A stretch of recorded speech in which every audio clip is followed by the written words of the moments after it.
विघ्न अनेक सब धरती कागज करहु, सब वन कलम कटाय सात समुद्र शाही,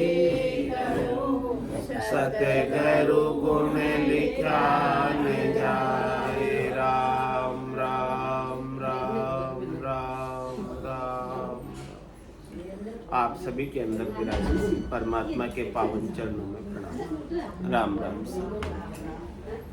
अनंत श्री सद्गुरु सुखराम जी महाराज की अनबे वाणी। महाराज फरमाए, ब्रह्म ज्ञान तब साँच विषय अमृत समझाने, बेटी माता बहन नार सागे कर माने, लेवे सबे स्वाद धनिया पे नाही, शुभ अशुभ की चाय आस मासो कछु नाही, जीवन मरण एको गिने जस कुजस नहीं कोय, ब्रह्म ज्ञान सुख राम कहे वाके उर्गट होय, करे जात में ब्याव बहन बेटी परणावे, डसे सरपतन आये सोच चित माही लावे, तब लग झूठी कतत है मुख सु ब्रह्म ज्ञान, आप जात में फंसी रहो देओ राखू ज्ञान। कह रहे महाराज, सच्चा ब्रह्म ज्ञान किसे उत्पन्न हुआ है, किसे प्रकट हुआ है, किसे जागृत हुआ है, किसे समझ आया है कि जिनके लिए जीना और मरना एक समान हो गया, जिनके लिए जीना भी एक भरम हो गया और मरना भी एक भरम हो गया, उनके लिए जीना भी सच्चा नहीं है और मरना भी सच्चा नहीं है, दोनों उसके लिए समान हैं। और जस कुजस नहीं कोई, जिनके लिए जस भी कोई खुशी नहीं देता है और कुजस भी कोई उन्हें दुख नहीं देता, तो वो जस की भी इच्छा नहीं करते हैं, चाहना नहीं करते हैं कि मैंने इतना काम किया मुझे जस ही नहीं मिला, ऐसे सोचते ना, सोचते ना ऐसा ही, मैंने तो इतना किया उसके लिए कोई जस ही नहीं दिया। मैंने 20 साल आपकी सेवा की। हाँ, जस नहीं।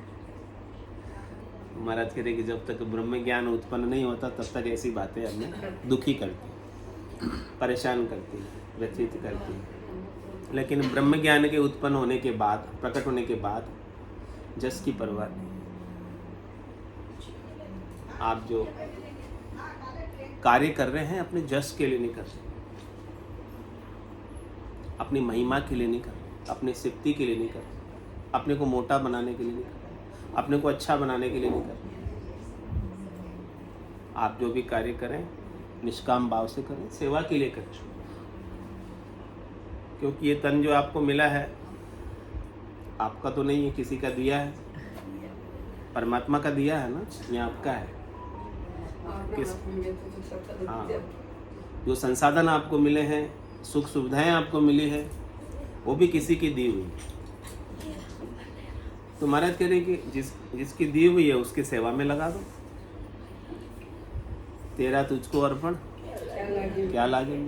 बोलना आसान है पर करना बहुत मुश्किल है। तेरा आ जाएगा मांगने के लिए जब दो फिर क्या भाई जो कुछ अंतर्बंध जो अपना कोई दिखाते बोले तेरा तुझको अर्पण, घंटी वगैरह ठंगा दिखाते हैं, वो तो खाली बने आरती में बोलो तेरा तुझको अर्पण, वो बोलते हैं खुला हृदय की शाख जब ले हो को बना के तेरा तुझका अर्पण सो कोई रख दो नहीं। यही कह रहे हैं ना महाराज कि बोलने से काम नहीं होगा, प्रैक्टिकल रूप में ऐसा अनुभव में आना चाहिए, ऐसा अपने को लखाना चाहिए कि जो कुछ भी शरीर भी दिया है, तन भी दिया है, मन भी दिया है, धन भी दिया है, तो किसका दिया है, परमात्मा का दिया है। तो इसको किस में लगाना है, अपने सुख लेने के लिए या अपने सुख के लिए लगाना, अपने स्वार्थ के लिए करना। किसके लिए, जिसका दिया उसके लिए।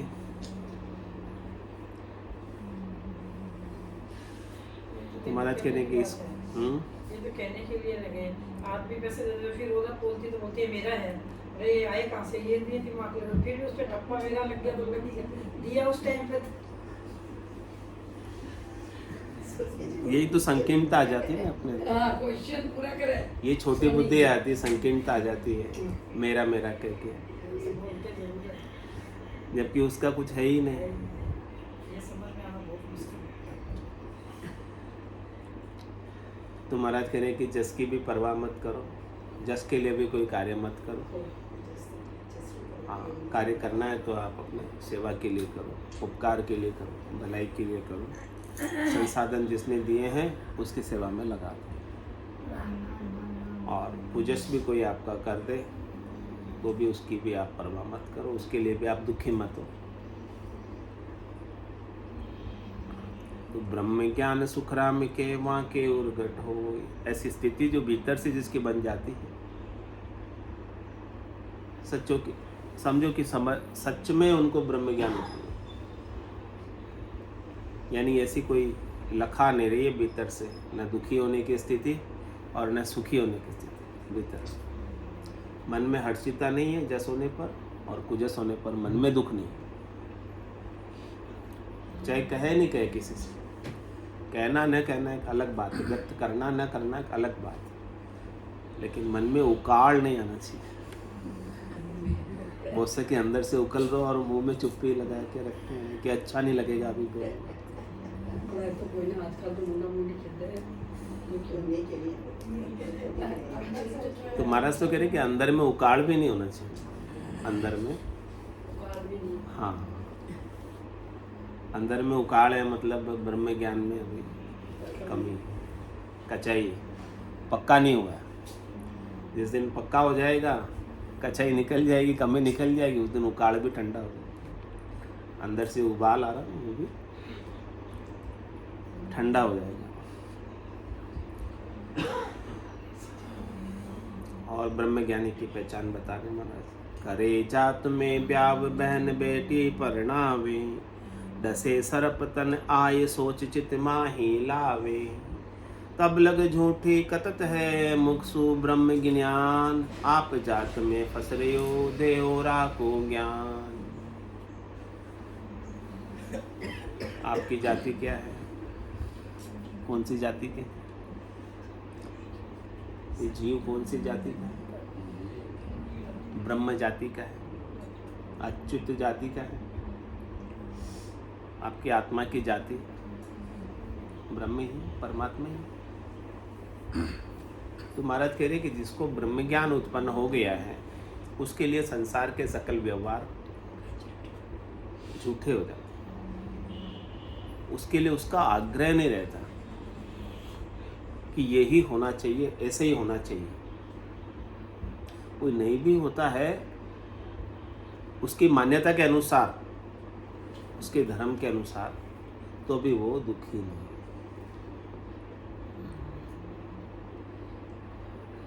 कि अपना आग्रह होता है कि ब्याह बहन बेटी का जात में होना चाहिए, ऐसा आग्रह होता ना, नहीं तो अच्छा नहीं हो।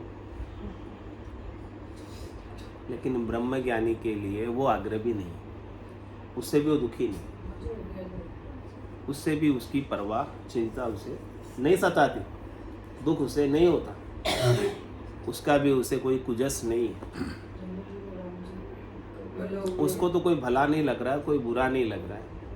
हाँ, और जब तक भली बुरी सब अभ्यासे, काम क्रोध अहंकारा, तब लग उरे परे नहीं पहुंचा, त्रिकुटी तत्व विचारा।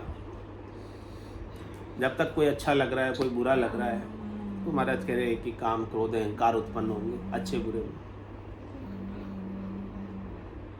तो उसका कोई पूर्वाग्रह, उसका कोई आग्रह नहीं। वो तो अब जाई विधि राखे राम, ताई विधि रही, वो उसकी रजा में राजी है। जैसे हो गया उसमें ही उसकी हाँ है, यानी उसके अपने मन की कुछ नहीं कि मेरे को मेरे मन की ही होनी चाहिए।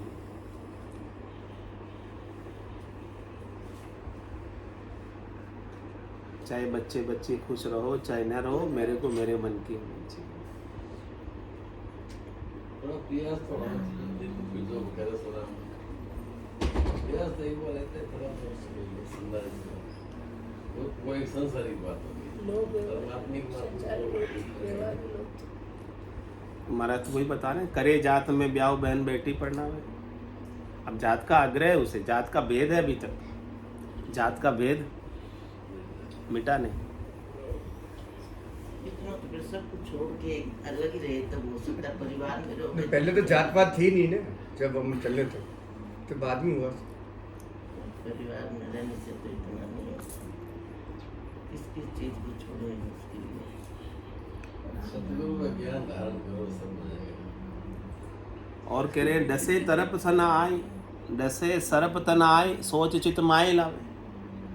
सांप आके डस ले और चिंता लगे मर जाऊंगा,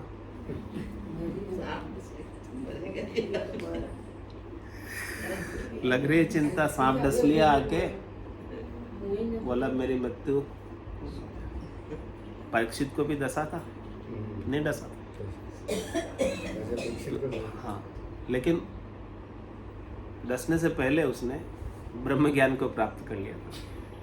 तब उसे चिंता नहीं रही शरीर के मरने की, शरीर के जाने की। शरीर तो एक न दिन जाएगा। जाना ही है, तय है जाना। कल जाओ चाहे आज जाओ, जाएगा। लेकिन आप जाने वाले नहीं हो, आपका स्वरूप अविनाशी है। जब आपने आपके स्वरूप को पा लिया, अविनाशी स्वरूप को पा लिया, तो शरीर को डसा सांप ने, तो आपको चिंता रहेगी मैं मर जाऊंगा? रहेगी? नहीं रहेगी। जब तक अपने आप को देही मानते हैं ना, तब तक चिंता रहती है कि मैं मर जाऊंगा, क्योंकि मैंने अपने आप को शरीर ही समझा। मरेगा कौन? शरीर मरेगा, तभी चिंता है ना। शरीर मरेगा तभी चिंता है। सांप के डसने पर, यानी महाराज कह रहे हैं कि सांप के डसने पर भी आपको अपने मरने का डर निकल जाना चाहिए, नहीं रहना चाहिए। मैं मर जाऊंगा ये डर नहीं रहना चाहिए। तभी समझो कि आपने अपना निर्भय पद प्राप्त किया है, अमर पद प्राप्त किया है, अविनाशी पद प्राप्त किया है। नहीं तो अभी तक आपकी दृष्टि शरीर पर है, विनाशी पर है। विनाशी का विनाश तो होना तय है, चाहे सांप के माध्यम से हो, चाहे और किसी माध्यम से हो। सांप नहीं काटेगा तो काल खा जाएगा। वो सांप भी तो काल बन के तो आया। आपका शरीर का समय पूरा हो गया था, शरीर की श्वास, कोई ना कोई तो कारण आएगा ना इस शरीर के जाने का।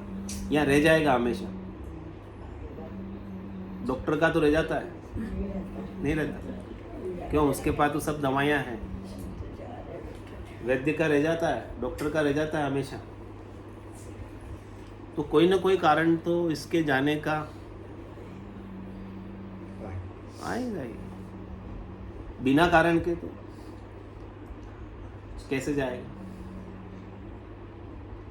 महाराज के जाए उस समय आपको चिंता नहीं होनी चाहिए, दुख नहीं होना चाहिए, त्रास नहीं होना चाहिए, भय नहीं होना चाहिए कि मैं मर रहा हूँ या मैं मर जाऊंगा। उस समय भी आपके अंदर निश्चिंता आ जाए कि मैं अविनाशी हूँ, मेरा कभी नाश होता नहीं।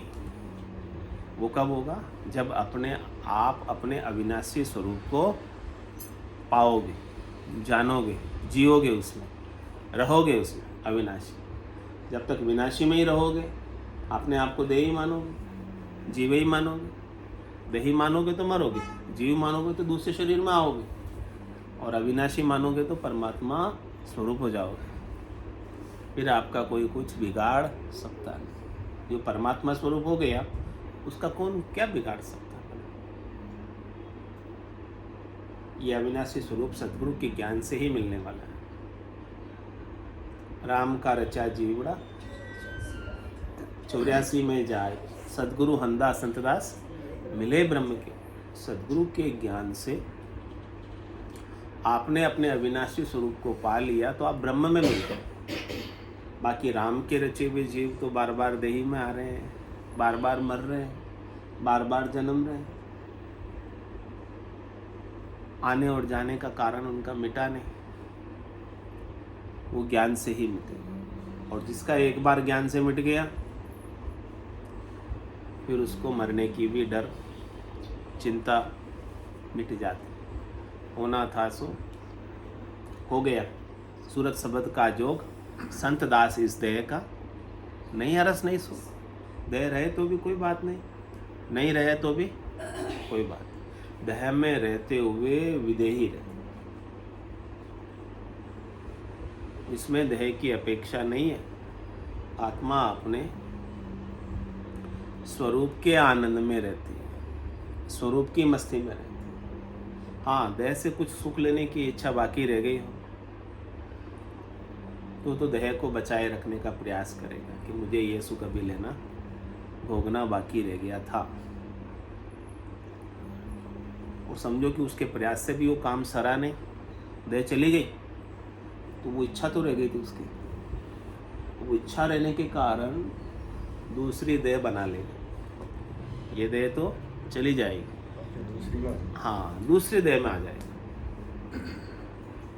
तो जो इच्छा है सुख लेने की, वो क्या बना देती है, इसको जीव बना देती है। जीव होने के कारण वो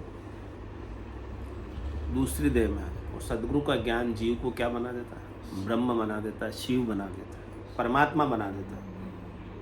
और जो एक बार जीव से शिव हो गया, आत्मा से परमात्मा हो गया, उसके लिए फिर वापस आने की बाध्यता नहीं रहती। शरीर धरने की उसे अब आवश्यकता नहीं, जरूरत ही नहीं, क्योंकि शरीर से उसे कोई सुख लेना ही नहीं। आया क्यों था, सुख लेने के लिए आया था। सुख की इच्छा थी, वैभव नाम का गुण था, अज्ञानता थी, अस्मिता थी, नादानी थी, ना समझी थी, भ्रम था कि मुझे शरीर धरने से सुख मिलेगा, संसार में आने से, प्रकृति में आने से मुझे सुख मिलेगा, ऐसा भ्रम था। और जब तक ये भ्रम रहता है तब तक ये शरीर धरता है। और जिस दिन इस भ्रम की निवृत्ति हो जाती है सद्गुरु के ज्ञान से, उसके बाद वो हमेशा हमेशा के लिए अमर हो जाता है। मरण धर्मा शरीर में नहीं आता, तन दुख जादिन जावसी, जादिन धरे न देहे, निरंजन लग सुखराम के भुगते को नरी। कि तन के दुख कब जाएंगे, जब ये देह नहीं था। बाकी तो महाराज कह रहे हैं कि सबको भुगतना पड़ता है, चाहे वो निरंजन सृष्टिकर्ता परमात्मा ही क्यों नहीं, क्योंकि वो कर्ता बने हुए तो उन्हें भोगता भी बनना पड़ेगा। जो कर्ता बनता है वो भोगता अवश्य रूप से बनता है। जो करता है वो भोगता है, जो करता है वो भरता है। जैसा जैसा करता है वैसा वैसा वापस भरता है। और जमाना संत दास आगे पीछे होए, कलयुग हाथों हाथ है, दगा करो मत। जैसा करोगे वैसा तुरंत भरना पड़ता है कलयुग में तो।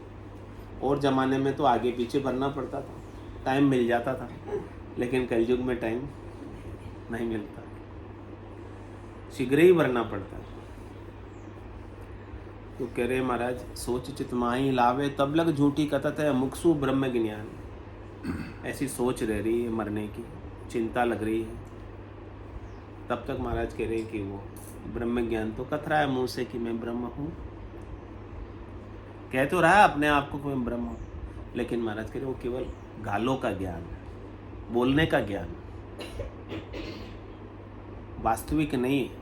ये पहचान बता रहे, बाहर के लक्षण पे पिचना रहे। ब्रह्म पर्चा की दशा बताओ, बायर के लक्षण पिछनाओ, जहाँ के रंग एक ही राव, माया सेती करे न भाव, जहाँ के अंदर ब्रह्म रस बूठा, सकल व्यवहार हो गया झूठा।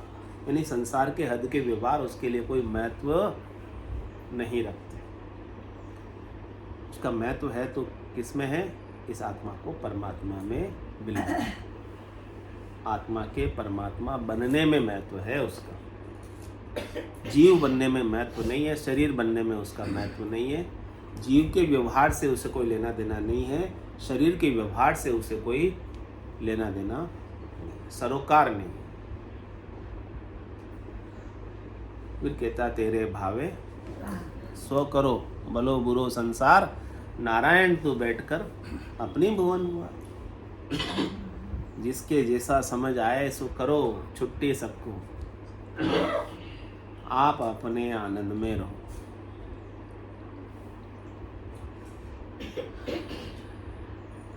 न किसी को अच्छा कहना, न किसी को बुरा कहना, किसी को लक्ष्य अपना लक्ष्य निर्धारण करना। हाँ, किसी को टोकने का कोई काम ही नहीं। अपने को मुक्त होना है, अपने को अलग होना है सबसे, अपने को न्यारा होना है।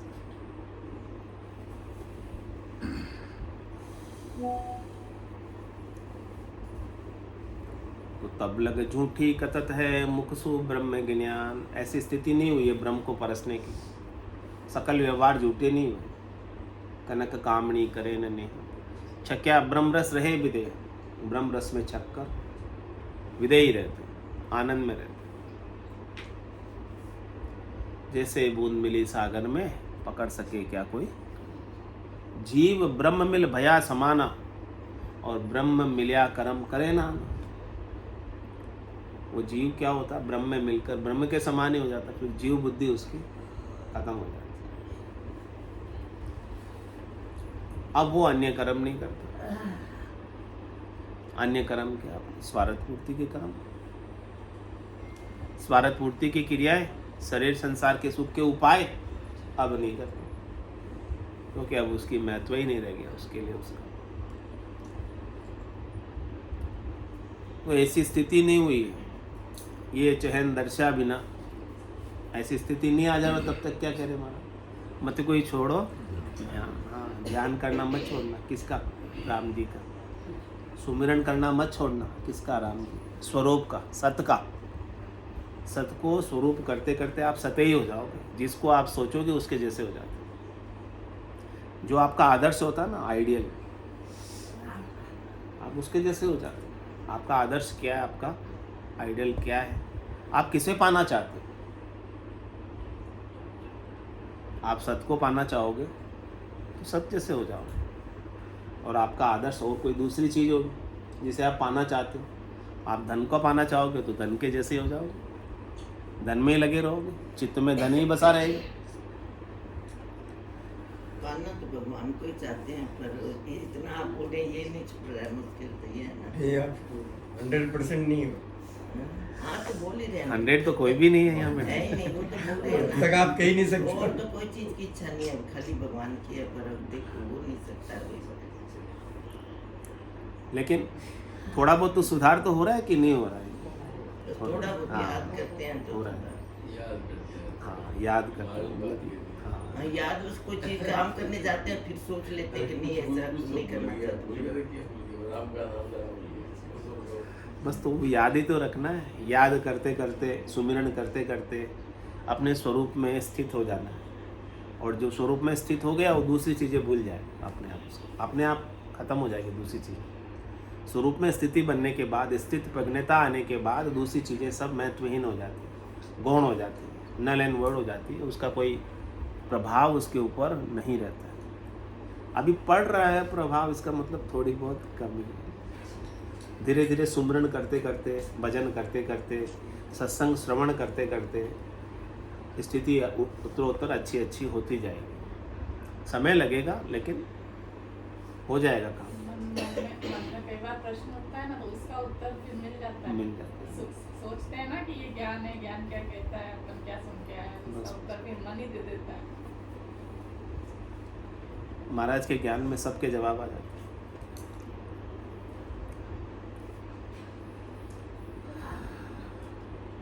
बालक ब्रह्म स्वरूप है, बर जोबन में जीव, जब विज्ञान प्रकाशियो तब समृत कहे शिव, तब समृत कहे शिव, दशा तीनों इन पाई, किसी की या माय सोच कहिए मुझ भाई, सुख राम कहे पद तीन ये, लेने हारो जीव, बालक ब्रह्म स्वरूप है बर जोबन में जीव। क्या कह रहे हैं? बालक तो ब्रह्म स्वरूप ही है। बालक के कोई राग द्वेष तेरी मेरी कछु नहीं धारण। हाँ, थोड़ी देर में लड़ाई लड़के आ जाएगा, थोड़ी देर वापस उसके साथ खेलने लग जाएगा। हाँ, गांठ नहीं बांधता। लेकिन जवानी में जीव हो जाता है, गांठ मान लेता है, राग द्वेष मान लेता है, तेरे मेरे मान लेता है। और महाराज कह रहे हैं कि जब उसे सद्गुरु का ज्ञान मिल जाता है, जब उसके गट के भीतर ज्ञान से विज्ञान प्रकाशित हो जाता है, इनलाइटमेंट हो जाता है, उसका प्रकाश हो जाता है अंदर ज्ञान का, तब समृत कहे शिव।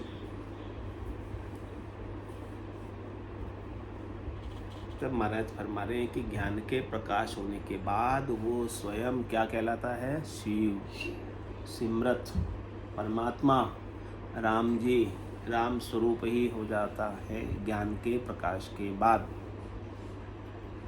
ज्ञान के प्रकाश से पहले तो जीव और बालक अवस्था ब्रह्म की। ब्रह्म से क्या बन गया? ये जवान होते ही जीव। अब सतगुरु का ज्ञान मिला इस जीव को, तो क्या बन गया? ये शिव, परमात्मा बन गया। सतगुरु क्या करते हैं? जीव से शिव बनाते हैं। सतगुरु का काम ये, सबका अलग अलग काम। ब्रह्मा जी का क्या काम? ब्रह्मा रचो गड़न को, और विष्णु जी का क्या? विष्णु करण प्रतिपाल। शिव रचो सहार को, इंद्र बरसन मेघमाल। पाप पुण्य का न्याव को, सिरजो है धर्मराज। और संत सिरजा सुखराम के जीव उदाहरण का, जीवों का उद्धार करने के लिए, जीव से शिव बनाने के लिए, आत्मा से परमात्मा बनाने के लिए संतों का सृजन हुआ है। तो ये संत क्या करते हैं? आपके गट के भीतर ज्ञान से विज्ञान का प्रकाश करते हैं। अपने अणुवे के वचनों से ज्ञान देकर आपके गट के भीतर विज्ञान जागृत करते हैं। ऑटोमेटिक गेबाऊ चीज, सत्य चीज का बोध कराते हैं, सत्य चीज की आपको समझ कराते हैं, सत्य चीज का भान कराते हैं कि वो सत्य वस्तु जो है आप पा जाओ। अभी पाने का अवसर है। तो जब विज्ञान प्रकाशीय, जब ऐसे विज्ञान का आपके गट के भीतर प्रकाश हो जाता है, गेबाऊ चीज आपको मिल जाती है, तब समृत कहे शिव। तब वो समृत हो जाता है, अनंत हो जाता है, अगाध हो जाता है, असीम हो जाता है, अपार हो जाता है, अमाप हो जाता है, अथाप हो जाता है। जो जो परमात्मा के निरंजन निराकार अजोनी अजन्मे के वाचक है, वो सब उसके अंदर लागू हो जाते हैं, क्योंकि है ही वही, उसी का अंश है। दूसरा वो है नहीं, दूसरा हो सकता नहीं। दूसरा तो उसने भेड़ किया हुआ था, संयोग किया हुआ था, इकट्ठा किया हुआ था, अपना मान रहा था। तो जो जो संयोग किया हुआ था, सद्गुरु ज्ञान से उसका वियोग करा देते, अलग कर देते, न्यारा कर देते। माया और ब्रह्म का इसके भेड़ हो रहा था, उस भेड़ को हटाकर शुद्ध सोना बना देते। सोने में भेड़ होता है तो उसकी वैल्यू कम हो जाती है, और शुद्ध हो जाता तो उसकी वैल्यू बढ़ जाती। तो सद्गुरु ज्ञान के माध्यम से शुद्ध शिव बना देते हैं, शुद्ध आत्मा को शुद्ध परमात्मा में मिला देते हैं, शुद्ध करके मिला देते हैं।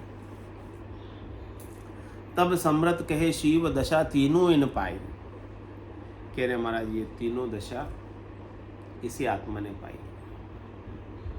ब्रह्म होने की दशा बालक स्वरूप में पाई थी, जीव होने की दशा जवानी में पाई थी, और जब सतगुरु का ज्ञान मिला तो शिव हो गया। तीनों दशा इसी की है।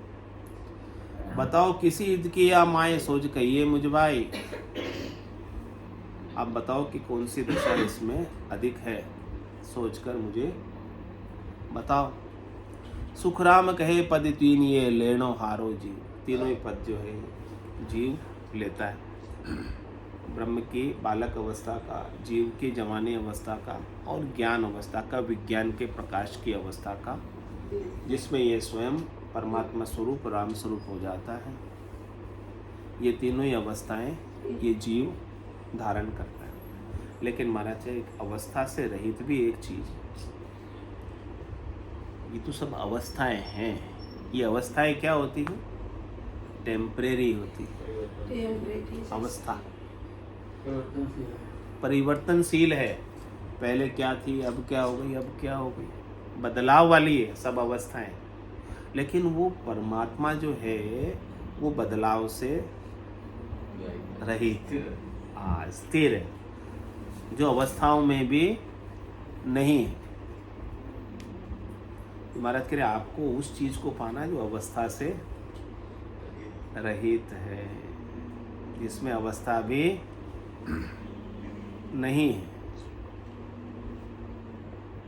अवस्था तो बदलती रहती ना, अनुकूलता भी आती है, प्रतिकूलता भी आती है, जाती है, सब अवस्थाएं, ये सब समय के अनुसार होती है।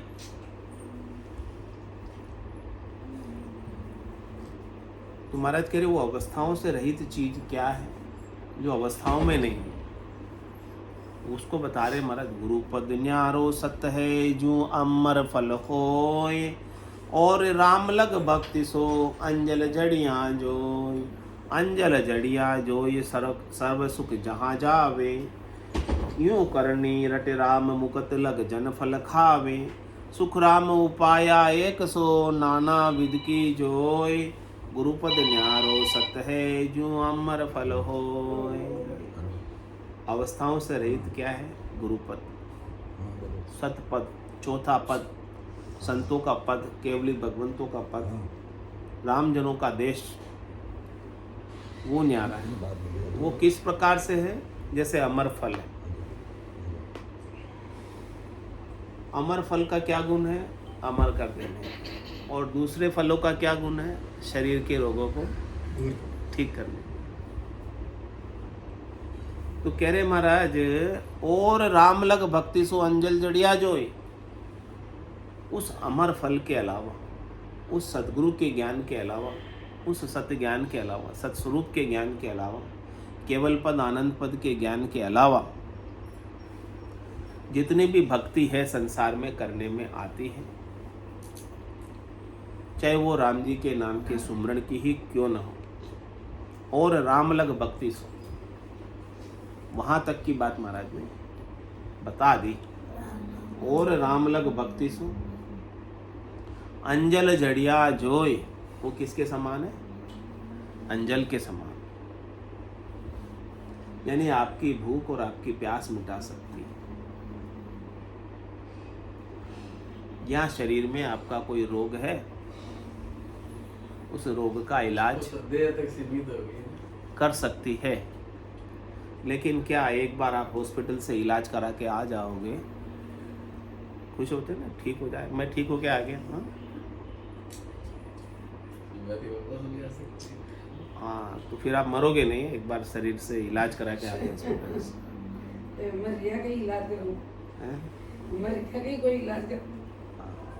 तो महाराज कह रही और भक्ति सब ऐसी है, हॉस्पिटल से एक बार इलाज करा के आ गए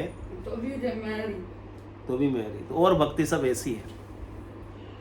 सत्य स्वरूप की भक्ति के बिना और सब भक्तियों के बारे में महाराज बता रहे हैं कि उनका लाभ कितना है, जितना हॉस्पिटल से इलाज करा के आने का है। अमर नहीं करती वो दूसरी सब भक्तियां, हाँ सुख पहुंचाती है थोड़ी देर का।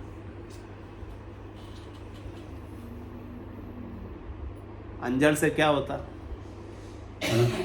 भूख प्यास मिट जाती, तृप्ति आ जाती। अभी भोजन प्रसाद पालो, आप तृप्त हो जाओगे। लेकिन शाम को क्या होगा? फिर भूख लग जाएगी, फिर शाम को खा लोगे, फिर सुबह क्या होगा? फिर भूख लग जाएगी, नहीं लगेगी? तो महाराज कह रहे कि और सारी दूसरी भक्ति इस प्रकार से है, अंजल के समान है। हाँ, तृप्त तो करती है, भूख प्यास तो मिटाती है, लेकिन फिर से भूख लग जाती है, फिर से प्यास लग जाती है। हाँ, लेकिन ये अमर फल कोई खा लेना एक बार सत्स्वरूप का, सतनाम का, निज नाम का, कुदरत कला का, वो अमर हो जाता हमेशा हमेशा। फिर वो उसको भूख प्यास वाला शरीर धरने की भी उसे आवश्यकता नहीं रहती। बोलो राम सतगुरु देव जी महाराज धन्य हो परम दयाल सतगुरु सुखराम जी महाराज अनंत श्री सतगुरु सुखराम जी महाराज के ज्ञान सतस्वरूप भगवान केवली भगवंता जीवा तारण जहाज मोक्ष के मालिका ने अनंत कोटि संतान राम राम राम राम राम राम राम सा राम राम सा राम राम राम।